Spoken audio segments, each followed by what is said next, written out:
JPC ने हंगामा उतरा तो सब हमारे चेयरमैन साहब भी हवाई जहाज लेकर के गए, लेकिन खोदा पाड़ निकली चुईया, वहां कुछ मिला ही नहीं, वहां कुछ नहीं मिला।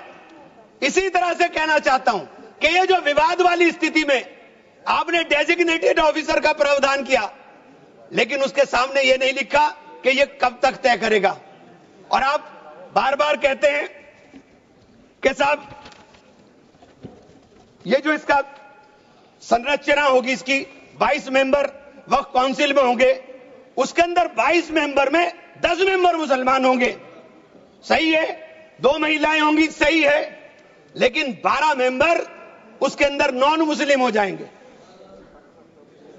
वक्फ बोर्ड के अंदर पूरा का पूरा बहुमत गैर मुस्लिम भाइयों का हो जाएगा।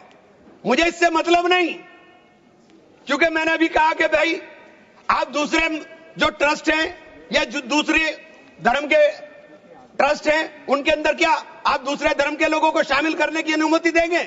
नहीं है। काशी विश्वनाथ ट्रस्ट है उत्तर प्रदेश के अंदर, उसका अध्यक्ष पदेन अध्यक्ष जिलाधिकारी होता है, लेकिन उसमें एक क्लॉज लिखा है कि अगर किसी समय कोई जिलाधिकारी मुसलमान होगा तो उससे नीचे का या उससे ऊपर का अधिकारी उसका पदेन चेयरमैन होगा।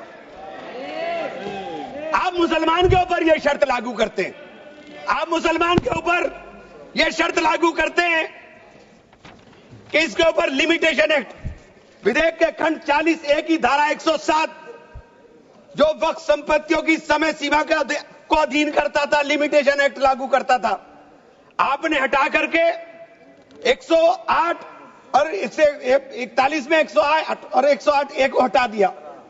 1995 का जो वक्फ अधिनियम है उसकी प्रायज्यता पर रोक लगा दी थी, जिसका अर्थ है कानूनी दावों के समय पाबंदी के बिना आगे बढ़ाया जा सकता है। अब आपने रास्ता खोल दिया वक्फ प्रॉपर्टीज के ऊपर मुकदमों के लिए। जो वक्फ प्रॉपर्टी पर कब्जा बैठ करे हुए लोग हैं, अब वो कब्जा धारक जाकर के एडवर्स पोजेशन का दावा कर सकता है और मालिकाना हक हासिल करने की बात कर सकता है। आपने जो अपराध करने वाले लोग हैं, जो कब्जा करने वाले लोग हैं, वो पहले गैर जमानती हुआ करता था, आपने उसे जमानती कर दिया, आपने उसे अधिकार दे दिया कि तुम कुछ भी करो, तुम्हें जमानत कराने की जरूरत नहीं है। तो आपने तो पूरा का पूरा खुला मैदान उसके सामने खड़ा कर दिया। आपने बार बार कहा कि हम लोग मुसलमानों के हक की बात कर रहे हैं। आप मुझे एक ट्रस्ट बता दिए, कोई दूसरा, कोई एक संस्था बता दीजिए जिसके अंदर जो धार्मिक के नाम पर हो और उसके अंदर लिमिटेशन एक्ट ना हो। हमारे ऊपर से हटा रहे हैं, हमारे ऊपर से हटा रहे हैं, बाकी सबको छूट मिलेगी। और ये छूट भी टेम्परेरी है, क्योंकि आपके कानून के जरिए नजर सब समुदाय के जो जमीनें हैं, जो ट्रस्टों के पास पैसा है, उसके ऊपर लगी हुई है। हमारी जमीन, ये बार बार वामसी पोर्टल का जिक्र हो रहा था, वामसी पोर्टल में प्रॉपर्टी है 4,90,000 से एकदम मंत्री जी ने, माननीय मंत्री जी ने कहा 7 लाख कुछ चली गई।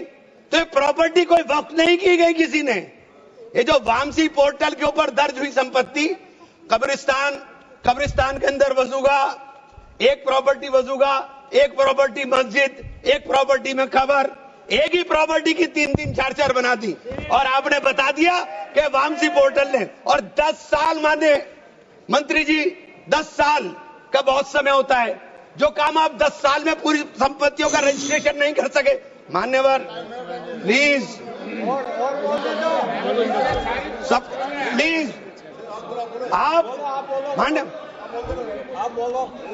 नहीं, वामसी पोर्टल पर आपने बार बार 10 साल में काम नहीं कर सके।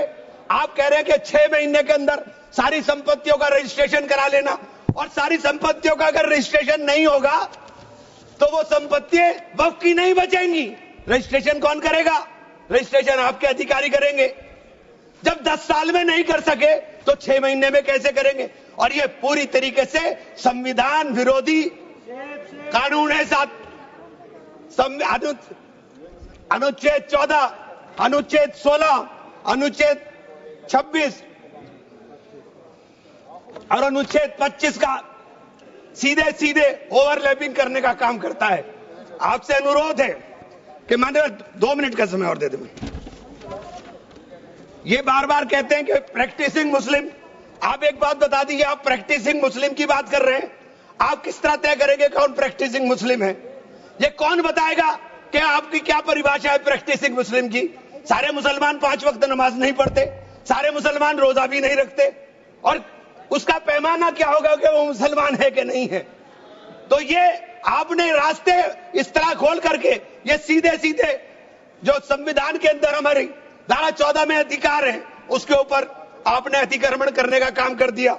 मैं आप लोग एक माननीय चेन्नप्पा रेड्डी के एक कथन को जरूर कहना चाहूंगा। हमारी परंपरा में सहिष्णुता सिखाती है, हमारा संविधान, यह संविधान हमें सहिष्णुता का अभ्यास कराता है, हमें इसे कमजोर नहीं करना चाहिए। यही संरक्षण दे रहा है हमें। यह बाबा साहब के सपनों का संविधान है कि उन्होंने देश के अंदर रहने वाले प्रत्येक नागरिक को, जो गरीब से गरीब नागरिक है, उसको वो अधिकार दिया जो सामने बैठे हुए हमारे प्रधानमंत्री को होगा, वो ये अधिकार बाहर सड़क पर बैठे हुए एक मजदूर को होने का काम होगा। ये बाबा साहब का संविधान है। मान्यवर, इसे कमजोर करने का काम मैं आप हाथ जोड़कर विनती करता हूं। अभी हमें सौगाते मोदी मिली, 1 सेकंड, हमें सौगाते मोदी मिली।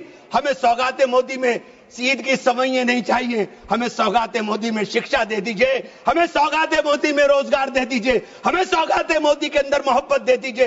ये जो गोलियां छातियों पर लगती है ये मारना बंद करा दीजिए। हमें सौगाते मोदी में ये कानून देने का काम कर लीजिए। बहुत बहुत धन्यवाद मान्यवर।